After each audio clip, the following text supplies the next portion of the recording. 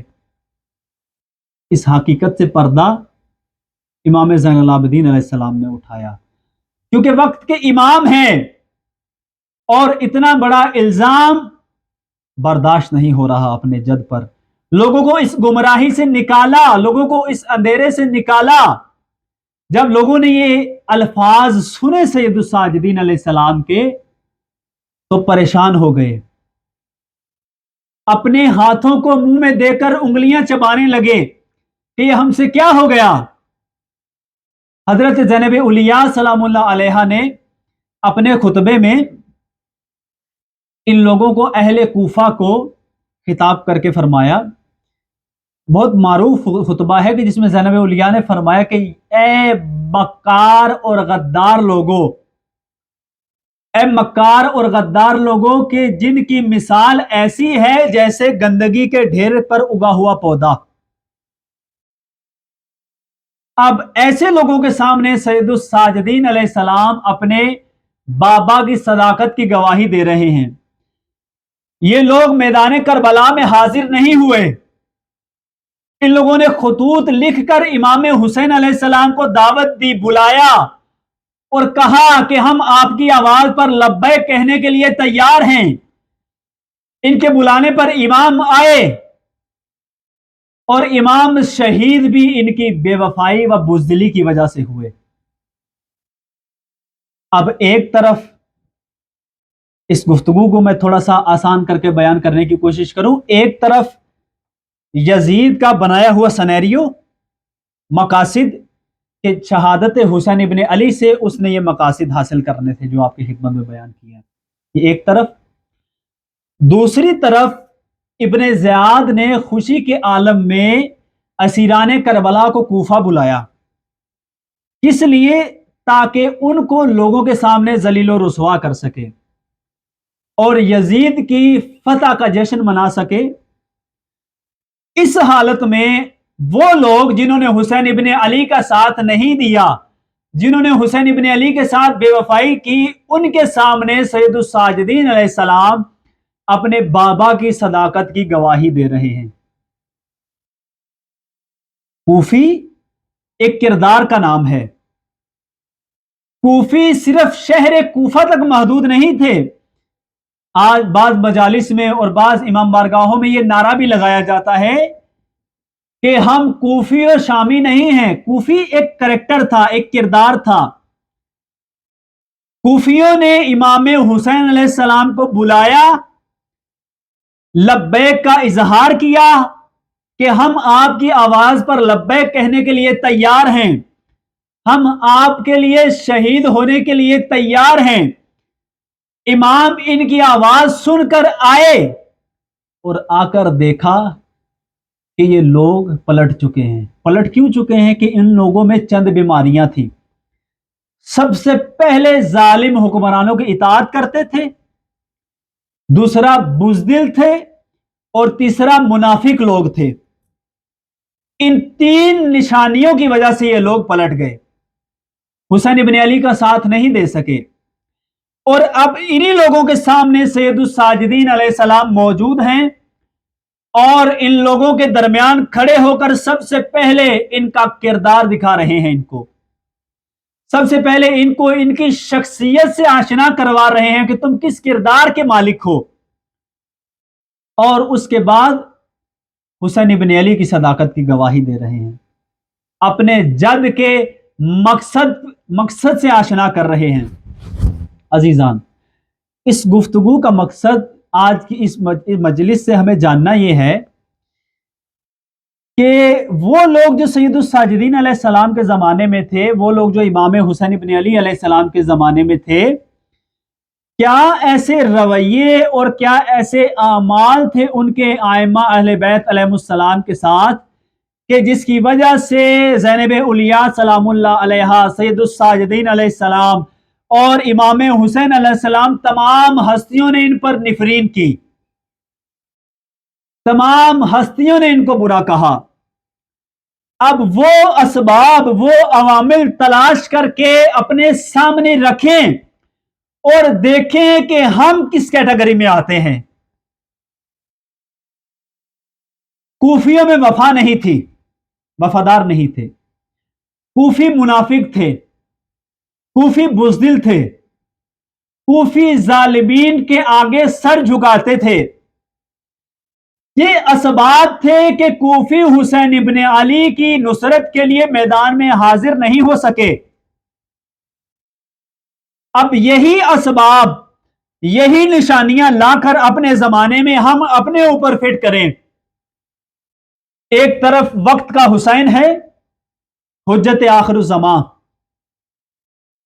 جو نصرت طلب کر رہے ہیں، اور دوسری طرف ہم نے یہ دیکھنا ہے کہ کہیں ہم کوفی تو نہیں ہیں، کہیں ہم ان لوگوں میں تو شمار نہیں ہو رہے کہ جن کے بارے میں زینب الیاء نے فرمایا کہ تم لوگوں کی مثال ایسی ہے جیسے گندگی کے ڈھیر پر اگے ہوئے پودے۔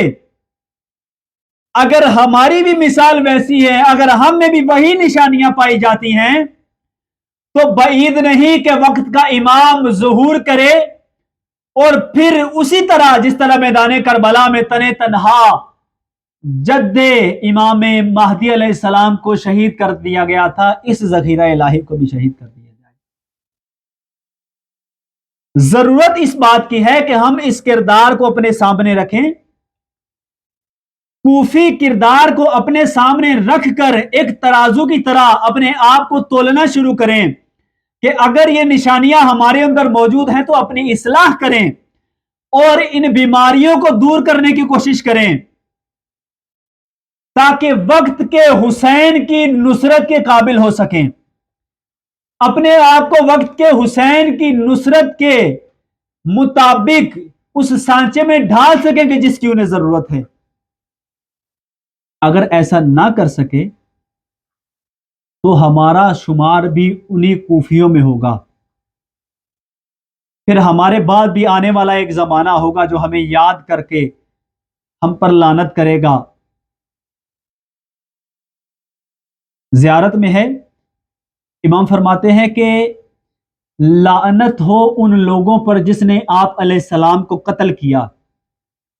سب سے پہلے ان لوگوں پر لعنت جس نے آپ کو قتل کیا، اور دوسرے ان لوگوں پر کہ جنہوں نے یہ سنا کہ آپ کو قتل کر دیا گیا ہے اور اس پر راضی رہے۔ ایک طبقہ وہ ہے جس نے نصرت نہیں کی، اور دوسرا طبقہ وہ ہے جس تک پیغام پہنچا کہ حسین ابن علی کو قتل کر دیا گیا ہے اور وہ خاموش رہا، اس نے کوئی قدم نہیں اٹھایا۔ ان دونوں پر لعنت کی گئی ہے، اور آج ہم نے اپنے اوپر نگاہ کرنی ہے کہ ہم کس طبقے میں شمار ہوتے ہیں۔ اگر وہی بیماریاں جو کوفیوں میں تھیں وہ بیماریاں اپنے اندر نظر آئیں تو ہمیں کوشش یہ کرنی چاہیے کہ ان بیماریوں کی تشخیص دیں، سب سے پہلے ان بیماریوں کی تشخیص دیں اور اس کے بعد ان بیماریوں کو دور کرنے کی کوشش کریں۔ یہی قافلہ اسیران کربلا جب ان کو شہادت سید الشہداء علیہ السلام کے بعد قید کر کے کربلا سے شام کی طرف روانہ کرنے کا قصد کیا گیا، تو ایک قافلہ چلتے چلتے جب دربار یزید میں پہنچا تو دربار یزید کے چند منظر و چند یادیں ایسی تھیں جن کو سید الساجدین علیہ السلام ساری زندگی یاد کرتے رہے اور یاد کر کے روتے رہے۔ دربار میں ایسا کیا ہوا تھا؟ ایک مصائب تو وہ تھے کہ جب میدان کربلا میں ان بیبیوں کے پردے لوٹے گئے تھے، ایک مصائب یہ تھا کہ جب نیزوں سے چادروں کو سروں سے اتارا گیا تھا، ایک مصائب یہ تھا جب بچیوں کو منہ پر تماچے مارے گئے تھے، ایک مصائب یہ تھا۔ جب زینب اولیاء کو تازیانوں سے مارا گیا تھا، ایک مصائب یہ تھا، دو جملے حضرت زینب اولیاء کے مصائب کی آپ کی خدمت میں بیان کروں کہ جب یہ سارا معاملہ تھم گیا، اسیران شام کے دربار میں بھی پیش ہو گئے اور اس کے بعد ان کو آزاد بھی کر دیا گیا، تو اہل بیت اب اپنے جد رسول اللہ کی قبر پر حاضر ہوتے ہیں۔ سید الساجدین علیہ السلام نانا رسول اللہ کی قبر میں موجود ہیں، اور بی بی زینب آ کر فرماتی ہیں کہ سجاد بیٹا، اگر ہو سکے تو مجھے کچھ لحظے میرے نانا کے ساتھ تنہا چھوڑ دیا جائے۔ تنہا کس لیے چھوڑ دیا جائے؟ جب سید الساجدین باہر نکلے تو زینب اولیاء نے رو رو کر بین شروع کیے۔ بین کس لیے شروع کیے؟ اپنے بازوؤں سے پردہ ہٹا کر نانا کو دکھانے لگی کہ اے نانا، ہمیں کربلا سے شام تک تازیانے مارے گئے ہیں۔ اے نانا، اگر شریعت مانے نہ ہوتی تو میں اپنی پشت سے کپڑا ہٹا کر آپ کو دکھاتی کہ کس قدر تازیانوں سے نیلے نشان پڑے ہوئے ہیں۔ مومنین کرام، جتنے مصائب بیان کروں کم ہے۔ ایک وقت ایسا تھا کہ جب دربار یزید میں اعلان ہوا کہ جو کچھ لوٹا گیا ہے ہمیں بتاؤ، ہم واپس کرتے ہیں، ہم نقصان بھرنے کے لیے تیار ہیں۔ تو ہاں سید الساجدین علیہ السلام آگے بڑھے۔ یہ مصائب زینب اولیاء کے ساتھ منسوب ہے۔ سید الساجدین آگے بڑھے اور آ کر فرمایا کہ میری پھوپھی اماں کی چادر واپس لوٹا دو۔ وہ چادر میری جدہ زہرا نے اپنے ہاتھوں سے بنائی تھی۔ میری پھوپھی اماں کو وہ چادر بہت عزیز ہے، اگر ہو سکے تو وہ چادر ہمیں واپس لوٹا دو تاکہ وہ چادر پھوپھی زینب تک پہنچا سکوں۔ اللہ لعنت اللہ علیہ۔